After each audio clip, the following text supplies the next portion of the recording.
nyawanya.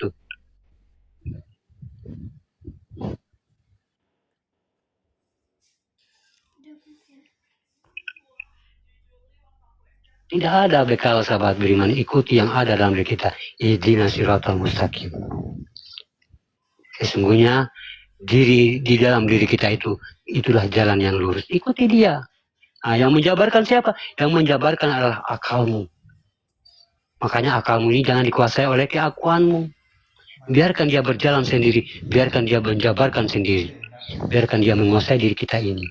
Tunggu bentar ya. Karena dia menyatu dengan kekuasaannya tadi yang dikatakan pandangan, yang dikatakan arsinya. Kursinya ini adalah kekuatan yang mampu mencegah perbuatan keji dan mungkar.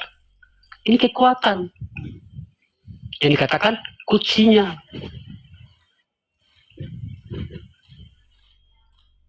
Tapi karena keakuan diri kita sudah menebal, walaupun akal ini menjabarkan sebaik-baik mungkin, sedetail-detail mungkin, tapi keakuan kalau sudah menebal itu walaupun juga buruk tetap akan kulakukan. Makanya banyak orang yang menyesal di belakang. Padahal udah dikasih tahu tadi. Makanya di akhirat lalu Allah menyeru, bukankah aku sudah menurunkan peringatan bagimu?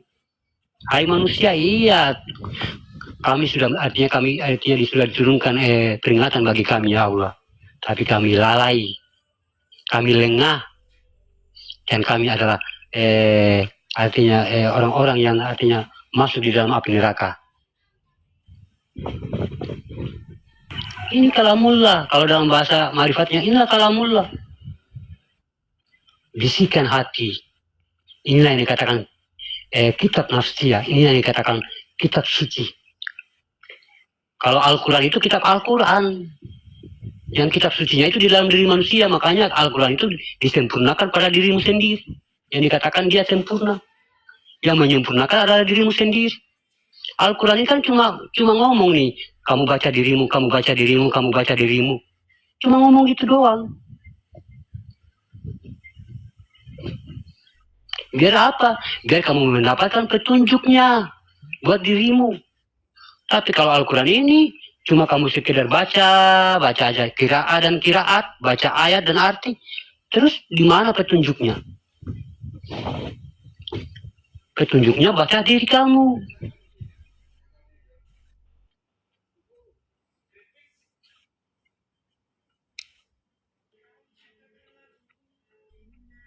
Makanya Al-Quran adalah dalilnya manusia. Apa yang ada dalam hati manusia, apa yang ada dikerjakan manusia, semua ada di dalam Al-Quran. Makanya Al-Quran tidak bertolak belakang dengan akal sehat manusia. Benar semuanya tuh. Tidak ada yang salah, benar. Karena memang dia tidak bertolak belakang dengan akal manusia. Tapi kalau akal ini kita kuasai dengan keakuan kita, ya sehingga menjadi akal-akalan. Akal-akalan inilah yang pikiran.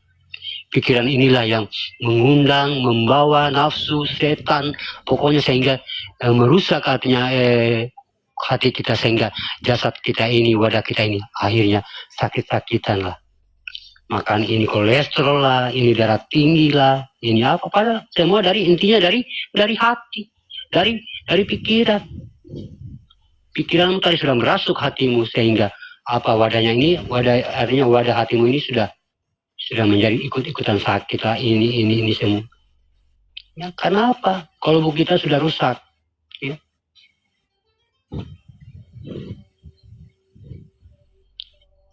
Sama halnya tuh kita lagi masak air sahabat beriman. Ya, sama dengan itu. Masak air, ya. Kalau air ini artinya mendidih, ya di atasnya pasti akan menurunkan uap. Ya. Padahal air ini tidak ada hubungannya dengan penutup.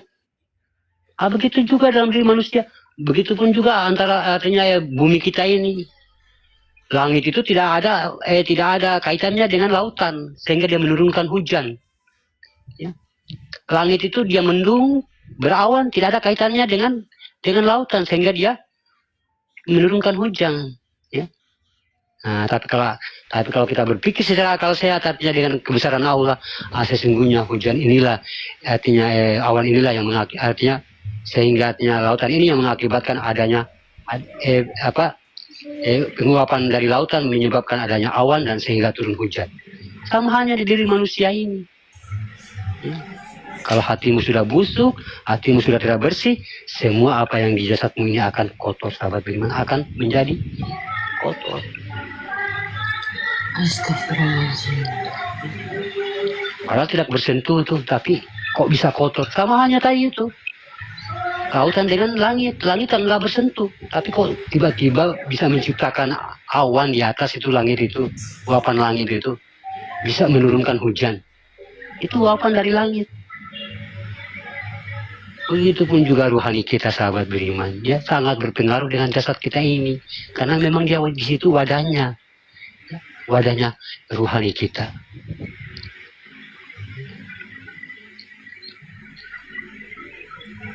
Subhanallah. Berkah selalu, Pak. Ya mungkin Kang Evi ada yang mau bertanya. Kalau mau Kang Evi mau lanjut apa? Besok aja. Mau ada yang mau bertanya silakan. Yang bertanya besok saja. Disimpan. Besok Pak hamba Allah repot nggak? Bisa besok. Terima kasih yang disampaikan Bang hamba Allah. Berkah selalu.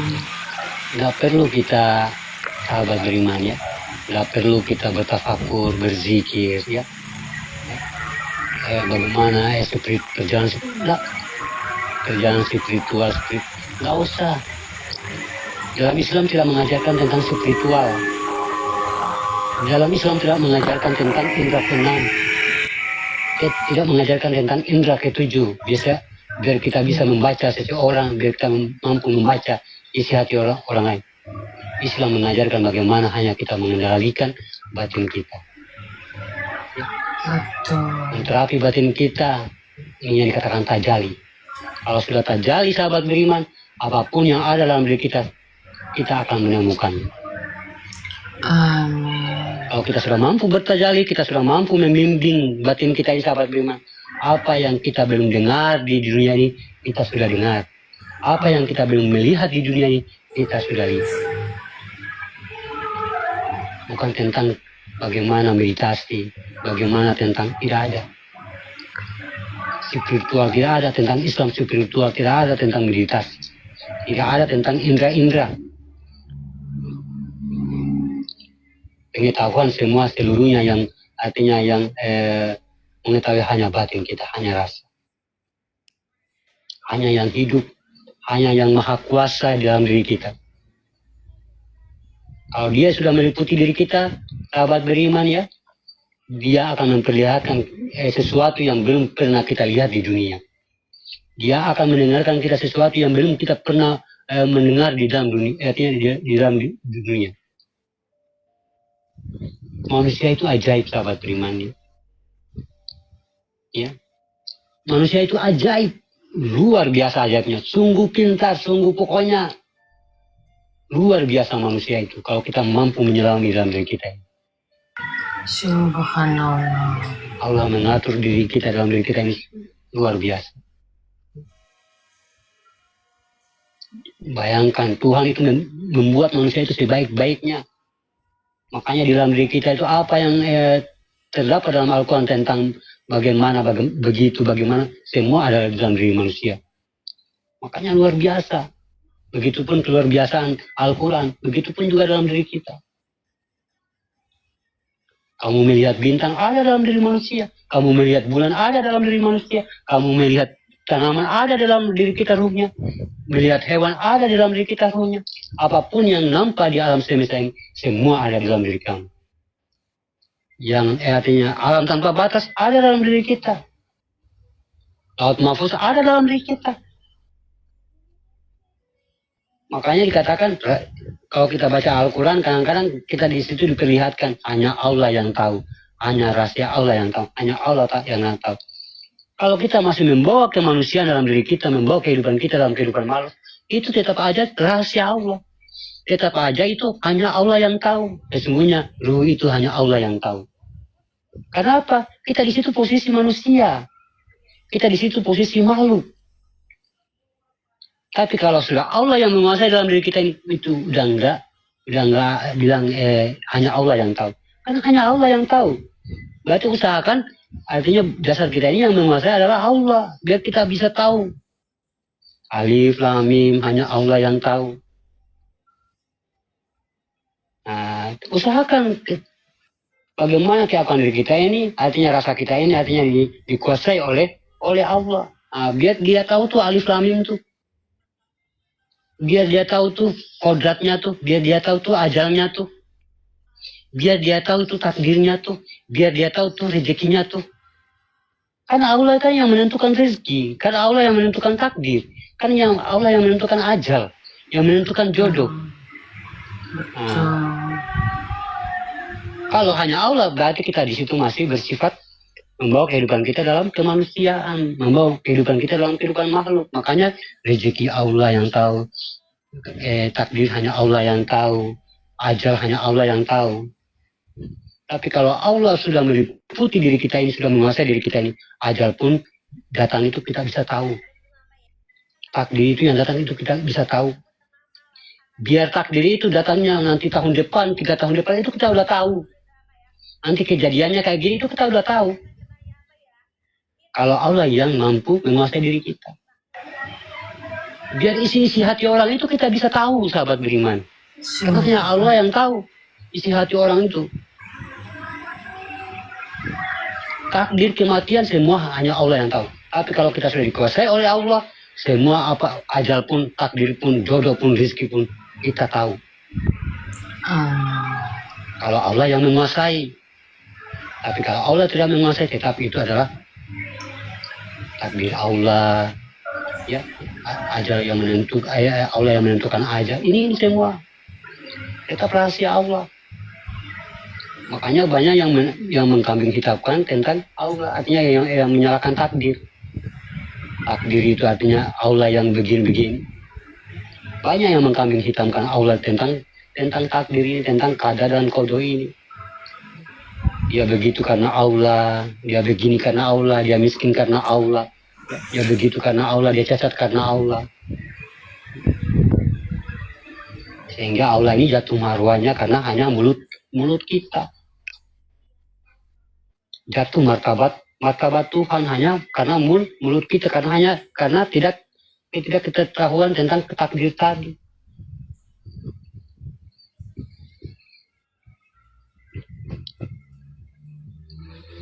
Padahal semua itu adalah diri kita yang melakukan.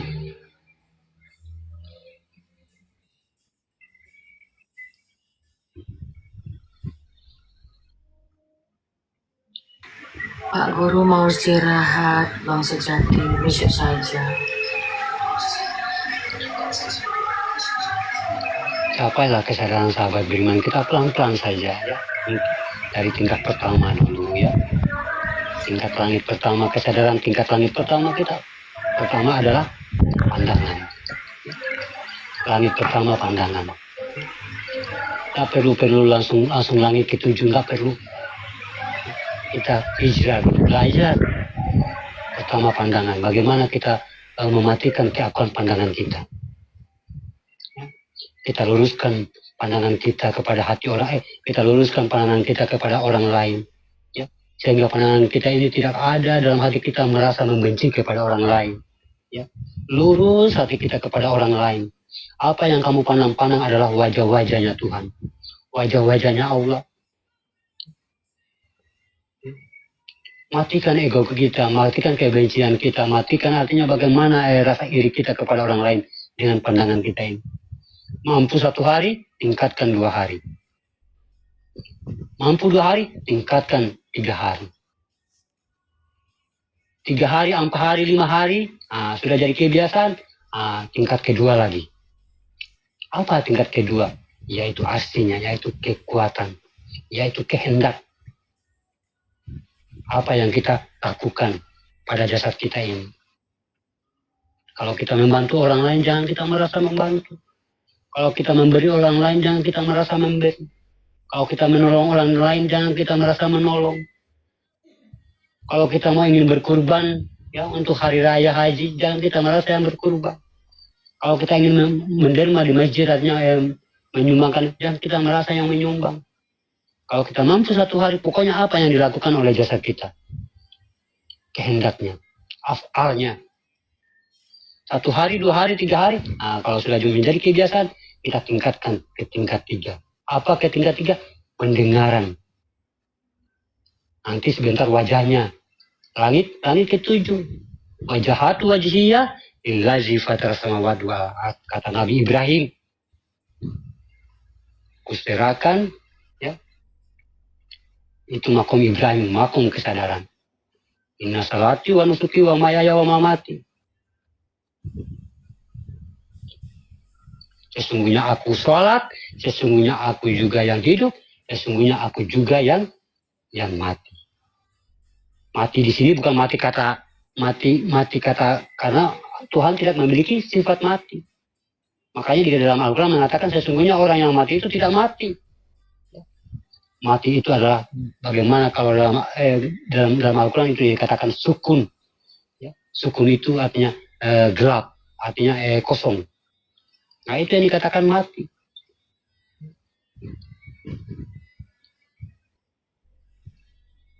Kalau kita menemukan mati dalam Al-Quran, itu bukan mati, dikatakan mati yang sesungguhnya. Ya. Makanya kudapatkan kamu tadi mati, ya.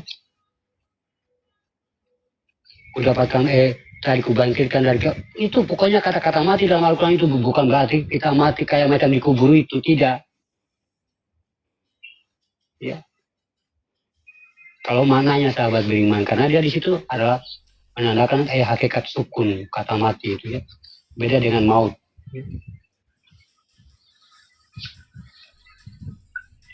Nah, kalau kita sudah mampu di pendengaran, kita artinya bagaimana lagi tentang nafas. Ya. Kalau sudah mampu di nafas sampai pada tingkat ke-7 sahabat beriman. Kita terapikan diri kita, ya. Ini husnanya sahabat beriman, ya, husnanya ini. Kalau sudah kita husnanya yang artinya yang menguasai kita, sahabat beriman, sifatnya yang menguasai kita, inilah yang dikatakan orang-orang yang mukminin, membawa 7 sifat Allah di kepalanya. Ini yang dikatakan sifat ma'ani, ya, sifat ma'ani, kodrat iradat samar basar kalam, dia letakkan di jidatnya.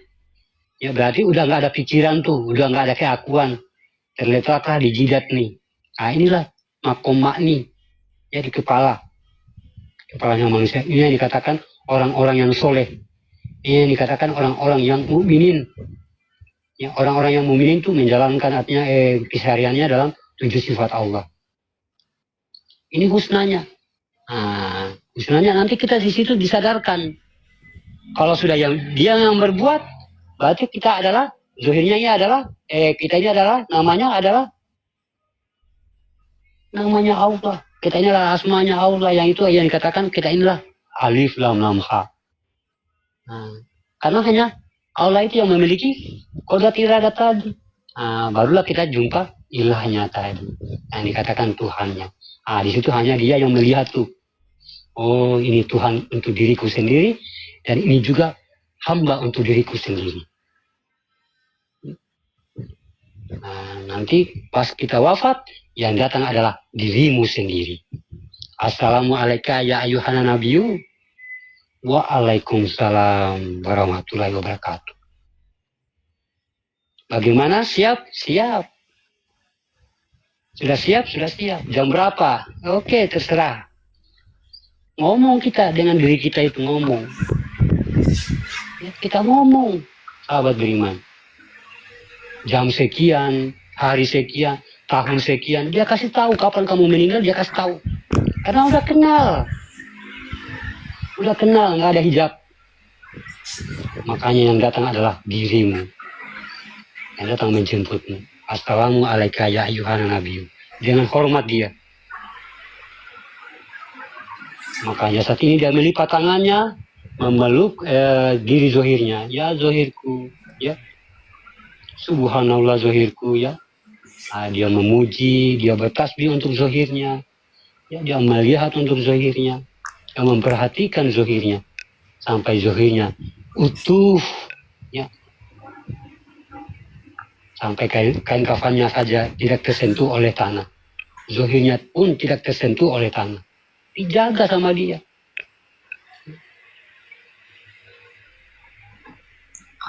Inilah yang dikatakan, hai jiwa-jiwa yang tenang, engkaulah kembalilah kepadaku. Kembali itu bukan berarti kembali ke sana jauh, tidak. Yang dikatakan kembali itu datang artinya saat manusia meninggal kembali kepada Allah. Itu yang dikatakan kembali itu artinya yang datang menjemput adalah diri kita. Itu sudah kembali. Karena yang datang menjemput adalah diri kita. Itu yang dikatakan kembali, bukan berarti kembali ke sana jauh sekali. Enggak, di alam semesta ini tapi sudah berbeda alam.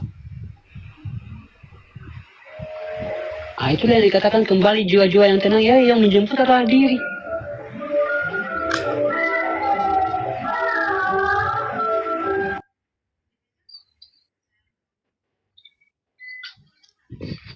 Enak enggak kalau dijemput adalah diri kita? Enak, sahabat beriman.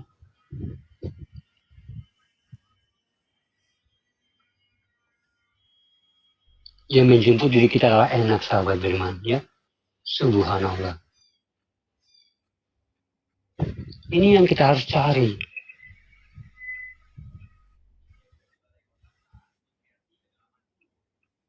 Makanya kenalilah diri sejati itu. Kenalilah yang kosong itu, tapi ada. Kenalilah kesadaran itu. Kenalilah tali nikmat itu. Kenalilah sirotol mustaqim itu. Kenalilah sekarang. Jangan tunggu-tunggu lagi, sahabat beriman.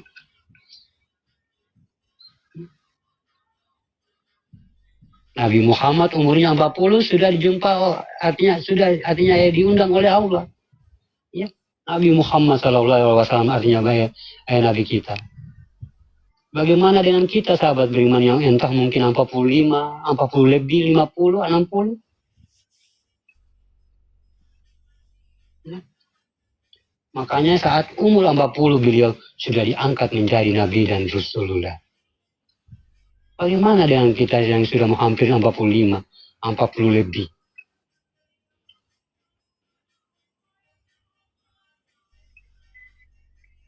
Ini yang kita artinya, ini yang pencapaian dalam Islam.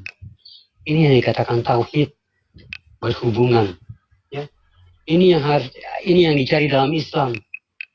Ya, karena Islam itu benar. Kalau Islam itu benar berarti harus kita menemukan yang maha benar tadi.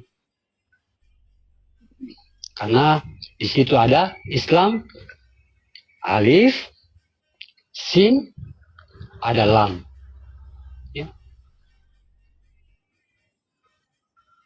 Sehingga terjadilah Isya, subuh, lohor, asar, maghrib. Dia hanya meliputi kebenaran. Kalau nggak benar itu kita berbuat, nggak terima dia. Karena dia juga maha suci. Kalau kita lagi kotor-kotor tuh dia nggak terima. Sahabat beriman. Makanya banyak yang mengatakan, banyak yang menafikan, sholat aja lah. Hanya Allah yang tahu. Walaupun saya lagi dosa-dosanya, nggak nyambung tuh. Ya, nggak nyambung. Makanya kalau kita lagi maksa untuk sholat, nggak nyambung.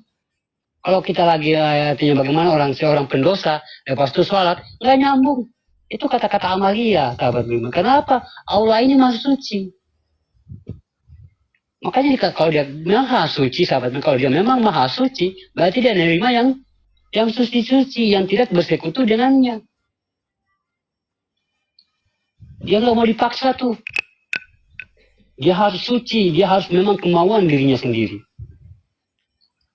Nggak apa-apalah. Mungkin saya mau nggak boleh, ya. Bukan saya artinya di sini membujuk kalian artinya untuk berhenti sholat, tidak. Tapi memang begitu kebenaran. Kadang-kadang kebenaran ini pahit, sahabat beriman. Ya, kebenaran ini pahit kadang-kadang.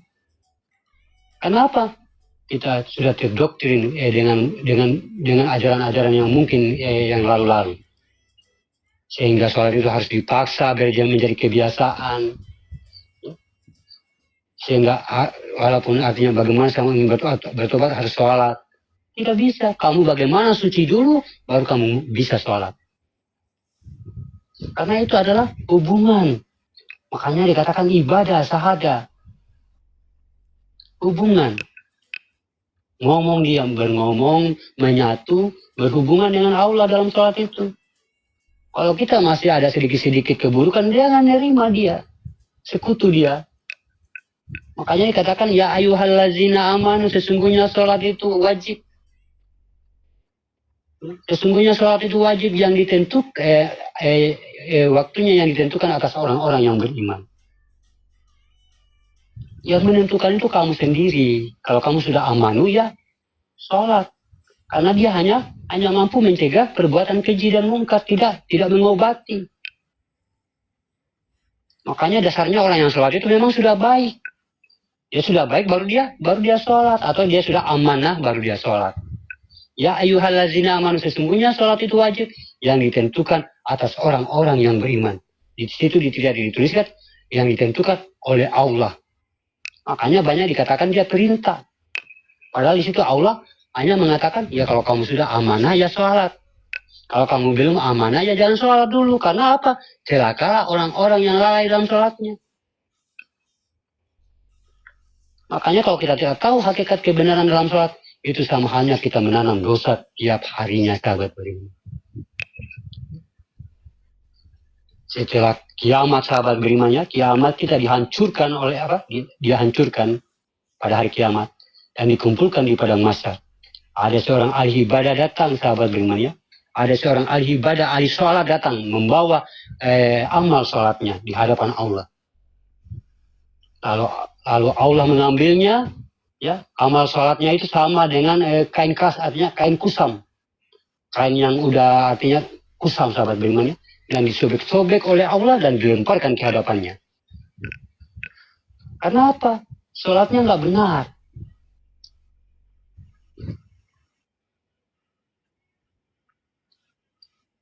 Para sahabat dulu, artinya ada para sahabat. Saat dia mau sholat duhur, sahabat beriman, tiba-tiba di perigi, di sumur, dia menemukan satu sosok malaikat ya, yang menyamar menjadi manusia. Dia memegang kitab di situ. Ya, memegang kitab.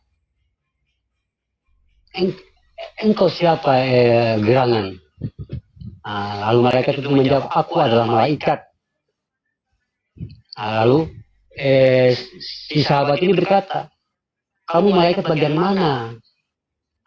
Malaikat ini bertanya, saya bagian pencatat nama-nama pecinta, nama-namanya yang dicintai oleh Allah. Sahabat dengan gembira, dia menanyakan namanya. Apakah ada namaku di situ, wahai malaikat? Lalu dicarilah tuh namanya tuh. Malaikat cari-cari namanya. Namamu siapa? Asis namaku. Coba cari. Cari-cari nggak ada namanya. Ini namamu nggak ada nih, Fulan. Coba cari lagi malaikat. Mungkin kamu lupa kali. Cari lagi malaikat nih. Nggak ada namanya. Nggak ada nama Asis di sini. Tersungkur tuh sahabat. Tersungkur, gemetar. Kenapa ya Allah? Kenapa? Padahal aku sudah tahajud, sudah sholat 5 waktu, sudah pokoknya sudah rajin sekali sholat. Kenapa? Dia masih sholat dalam keakuannya, sahabat beriman. Dia sholat masih dalam keakuannya. Sesungguhnya dia yang sholat di situ. Dia masih merasa dirinya yang sholat. Makanya di sini sahabat, dia mengatakan kepada Nabi, coba engkau lihat ya Rasulullah bagaimana penilaianmu tentang 2 orang itu yang sholat di masjid. Lalu Nabi mengatakan, mereka perbedaan antara langit dan bumi. Nabi tahu isi hati mereka. Ada yang sholat masih keakuan, ada yang sholat artinya sudah memang untuk Allah. Bayangkan antara langit dan bumi perbedaan. Nabi tahu. Karena apa Nabi yang katakan memang benar. Karena dia bisa tahu isi hati orang Nabi itu. Karena dia sudah membawa sifat-sifat Allah tadi. Ya. Kalau dia tidak membawa sifat-sifat Allah, dia tidak akan mungkin bisa mencapai mustawa.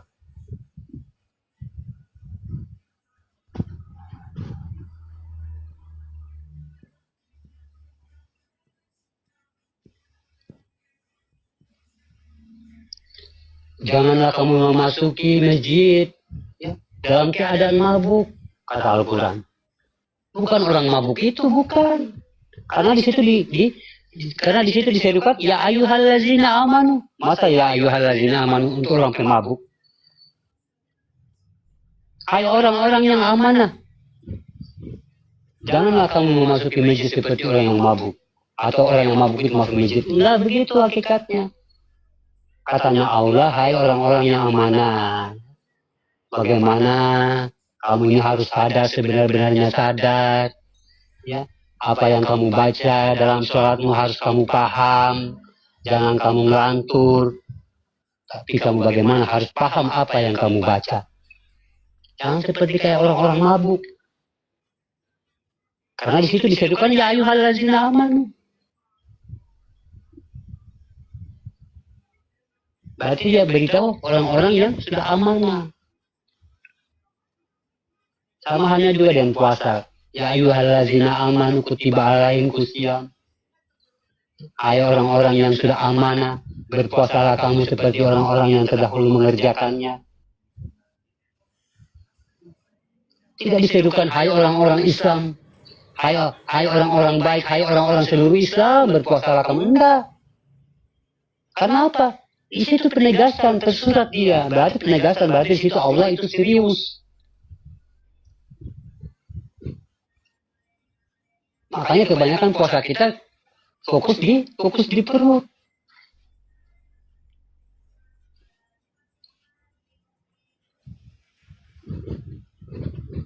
Bagaimana orang-orang terdahulu berpuasa?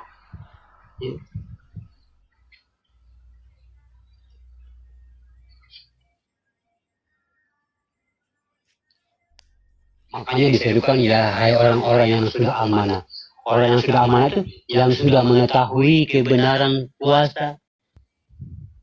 Hai orang-orang yang beriman, sholatlah kamu. Ya, sesungguhnya sholat itu wajib. Berarti orang yang sudah tahu kebenaran itu sholat, baru kamu sholat. Makanya awaludin marifatullah. Sudah kenal Allah enggak? Kamu sudah syahadat enggak di situ? Baru kamu turun di sholat. Jangan pula kamu langkai itu syahadat, lepas itu langsung jatuh ke sholat. Lupa tuh yang esensial tuh, lupa tuh Tuhan tuh. Udah nggak kenal Tuhan, sholat pula kamu. Banyak yang melanggar nomor satu nih. Ya. Makanya Nabi Muhammad mengatakan sholatlah engkau seperti engkau melihat aku sholat.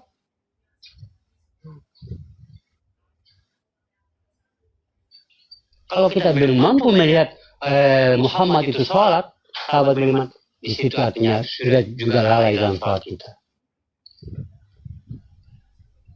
Mampu melihat Nabi Muhammad, melihat Muhammad sholat itu maksudnya kita memandang yang khusyuk di dalam diri kita. Siapa yang khusyuk itu? Karena kita manusia nggak mampu khusyuk. Tapi bagaimana pandangan ini? Bagaimana pandangan ini artinya memandang ke dalam sebagai rasa yang khusyuk itu yang sholat itu, yang artinya yang khusyuk dalam sholat itu dia. Itu yang sholat tuh. Itu yang imamnya sholat tuh. Itu yang kita harus ikuti dalam sholat. Kalau kita sudah ikuti dia dalam sholat, yang menggerakkan kita adalah dia.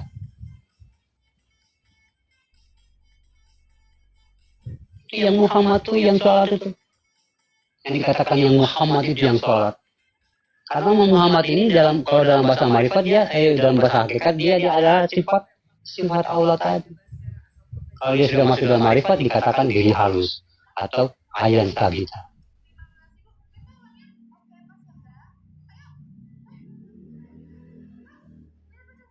Kesadaran sahabat dengan kesadaran. Saya ulangi lagi, saya artinya bagaimana artinya mengikhtiarkan artinya memahamkan hanya bagaimana kita mengenal kodat-kodat dalam diri kita. Kadang-kadang saya ulang-ulangi, ya bagaimana kita mengenal batin-batinnya Allah, sir-sirnya Allah dalam diri kita, ya agar kita mudah ya berjalan artinya untuk menuju kepada Allah. Ya, kalau kita sudah mengetahui kodat-kodatnya Allah dalam diri kita sudah akan mengetahui mana yang batil, mana yang bersekutu, dan mana yang hak dalam diri kita. Mana yang hak untuk Allah itu sendiri. Nah, kalau sudah kita mengetahui mana yang batil, mana yang hak, sudah enak sahabat.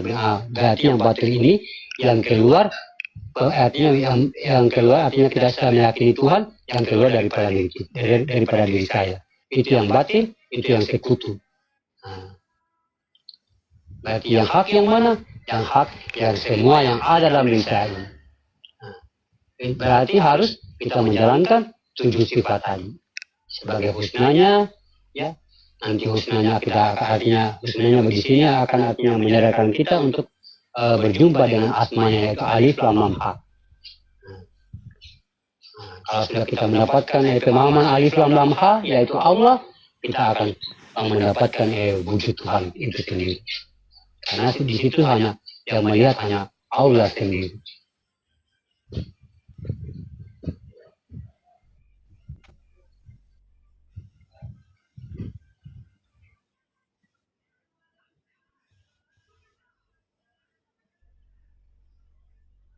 Ya mungkin begitu saja Kak Nevi, nanti kita sambung lagi Kak Nevi ya. Iya. Makasih Bang Hamba Allah. Maaf, Berkasih lalu. ada sesuatu kata yang salah ya. Ada, justru kita terima kasih. Artinya di sini hanya memahamkan dan yang mengimankan artinya Allah sendiri. Menggunakan pintu hidayah hanya Allah, hanya Allah sendiri. Yang diberikan perantara untuk menyampaikan. Karena memang dalam Islam itu wajib kita saling memberi artinya pengetahuan kepada saudara-saudara kita yaitu muslim dan seagama. Jadi yang dikatakan katakanlah walaupun itu satu ayat.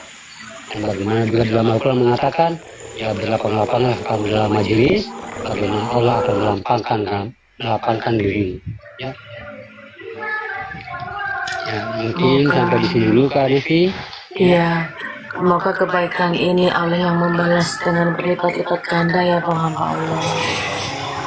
Mohon maaf kami semuanya. Silakan doa. Sehat selalu Abah Yuda. Bang Taufik berdoa Bang Taufik.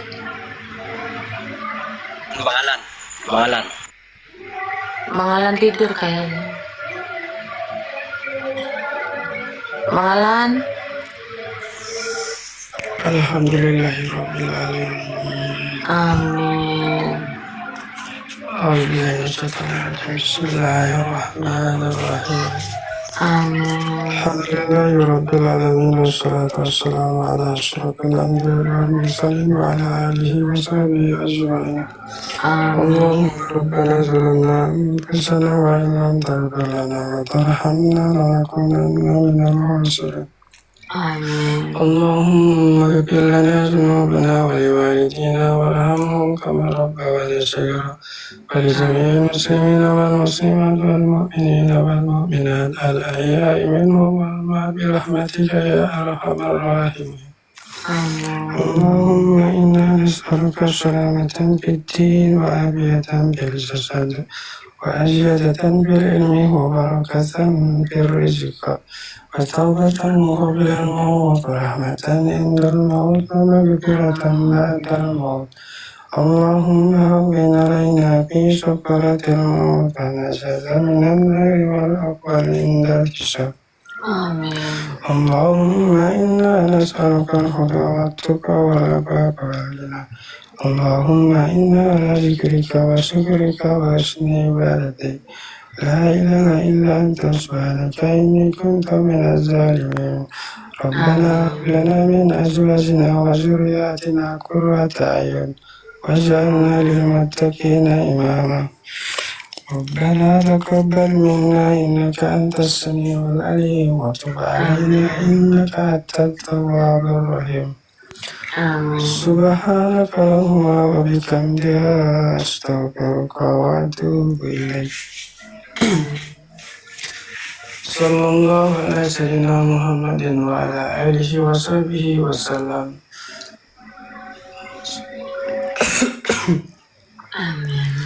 سبحان ربك رب العزة عما يصفون وسلام على المرسلين والحمد لله رب العالمين.